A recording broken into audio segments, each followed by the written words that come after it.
किताब मुकद्दस में से ग्रंथियों के नाम पौलुस रसूल के पहले खत के 15वें बाब की तिलावत। अब भाइयों, मैं तुम्हें वही खुशखबरी जताए देता हूँ जो पहले दे चुका हूँ, जिसे तुमने कबूल भी कर लिया था और जिस पर कायम भी हो। उसी के वसीले से तुमको नजात भी मिलती है, बशर्ते कि वो खुशखबरी जो मैंने तुम्हें दी थी याद रखते हो, वरना तुम्हारा ईमान लाना बेफायदा हुआ। चुनाचे मैंने सबसे पहले तुमको वही बात पहुँचा दी जो मुझे पहुँची थी कि मसीह किताब मुकद्दस के मुताबिक हमारे गुनाहों के लिए मुआ और दफन हुआ, और तीसरे दिन किताब मुकद्दस के मुताबिक जी उठा और कैफा को और उसके बाद उन 12 को दिखाई दिया।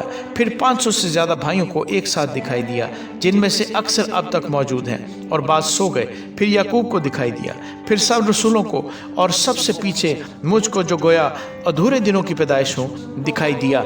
क्योंकि मैं रसूलों में सबसे छोटा हूँ, बल्कि रसूल कहलाने के लायक नहीं इसलिए कि मैंने खुदा की कलीसिया को सताया था, लेकिन जो कुछ हूँ खुदा के फजल से हूँ, और उसका फजल जो मुझ पर हुआ वो बेफ़ायदा नहीं हुआ, बल्कि मैंने उन सबसे ज़्यादा मेहनत की, और ये मेरी तरफ से नहीं हुई बल्कि खुदा के फजल से जो मुझ पर था।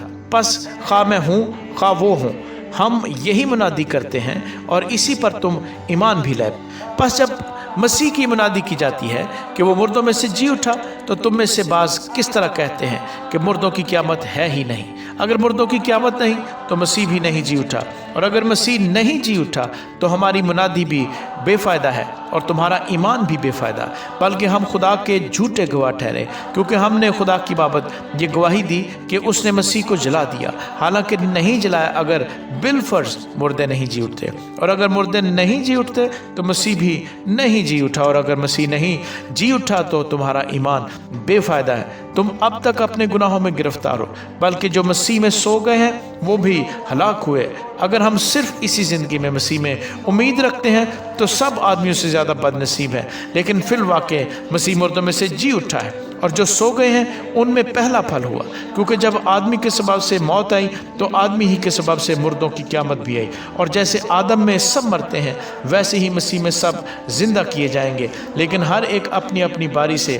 पहला फल मसीह, फिर मसीह के आने पर उसके लोग, इसके बाद आखिरत होगी। उस वक्त वो सारी हुकूमत और सारा इख्तियार और कुदरत नेस करके बादशाही को खुदा यानी बाप के हवाले कर देगा, क्योंकि जब तक कि वो सब दुश्मनों को अपने पांव तले न ले आए उसको बादशाही करना ज़रूर है। सबसे पिछला दुश्मन जो नेस किया जाएगा वो मौत है, क्योंकि खुदा ने सब कुछ उसके पांव तले कर दिया है। मगर जब वो फरमाता है कि सब कुछ उसके ताबे कर दिया गया, तो जाहिर है कि जिसने सब कुछ उसके ताबे कर दिया वो अलग रहा, और जब सब कुछ उसके ताबे हो जाएगा तो बेटा खुद उसके ताबे हो जाएगा, जिसने सब चीज़ें उसके ताबे कर दी, ताकि सब में खुदा ही सब कुछ हो। वरना जो लोग मुर्दों के लिए बपतिस्मा लेते हैं वो क्या करेंगे? अगर मुर्दे जी उठते ही नहीं तो फिर क्यों उनके लिए बपतिस्मा लेते हैं, और हम क्यों हर वक्त ख़तरे में पड़े रहते हैं? ऐ भाइयों, मुझे उस फ़ख्र की कसम जो हमारे खुदावंद मसीह यीशु में तुम पर है, मैं हर रोज़ मरता हूँ। अगर मैं इंसान की तरह इफ्सस में दरिंदों से लड़ा तो मुझे क्या फ़ायदा? अगर मुर्दे ना जलाए जाएंगे तो आओ खाएं पिएं, क्योंकि कल तो मर ही जाएंगे।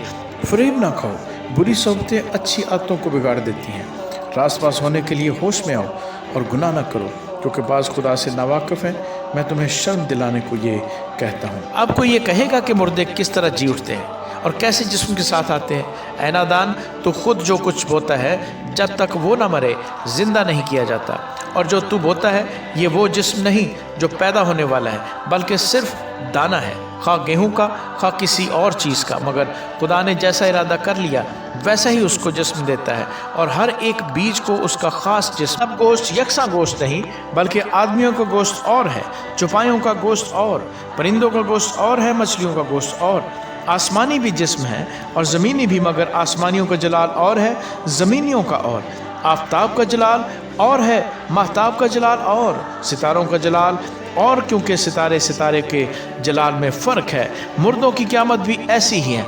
जिस्म फना की हालत में बोया जाता है और बका की हालत में जी उठता है, बेहुरमती की हालत में बोया जाता है और जलाल की हालत में जी उठता है, कमज़ोरी की हालत में बोया जाता है और क़ुव्वत की हालत में जी उठता है। नफसानी जिस्म बोया जाता है और रूहानी जिस्म जी उठता है। जब नफसानी जिस्म है तो रूहानी जिस्म भी है। चुनांचे लिखा भी है कि पहला आदमी यानी आदम जिंदा नफ्स बना, पिछला आदम जिंदगी बख्शने वाली रूह बना। लेकिन रूहानी पहले ना था बल्कि नफसानी था, इसके बाद रूहानी हुआ। पहला आदमी ज़मीन से यानी खाकी था, दूसरा आदमी आसमानी है। जैसा वो खाकी था वैसे ही और खाकी भी हैं, और जैसा वो आसमानी है वैसे ही और आसमानी भी हैं। और जिस तरह हम इस खाकी की सूरत पर हुए उसी तरह उस आसमानी की सूरत पर भी होंगे। ऐ भाइयों, मेरा मतलब ये है कि गोश्त और खून खुदा की बादशाही का वारिस नहीं हो सकता और ना फना बका की वारिस हो सकती है। देखो, मैं तुमसे भेद की बात कहता हूँ, हम सब तो नहीं सोएंगे मगर सब बदल जाएंगे, और ये एक दम में, एक पल में पिछला नरसिंगा फूंकते ही होगा, क्योंकि नरसिंगा फूंका जाएगा और मुर्दे गैर फ़ानी हालत में उठेंगे और हम बदल जाएंगे। क्योंकि ज़रूर है कि ये फ़ानी जिस्म बका का जामा पहने और ये मरने वाला जिस्म हयात अब्दी का जामा पहने। और जब ये फ़ानी जिस्म बका का जामा पहन चुकेगा और ये मरने वाला जिस्म हयात अब्दी का जामा पहन चुकेगा, तो वो कौल पूरा होगा जो लिखा है कि मौत फ़तह का लुक़मा हो गई। ऐ मौत तेरी फ़तह कहाँ रही?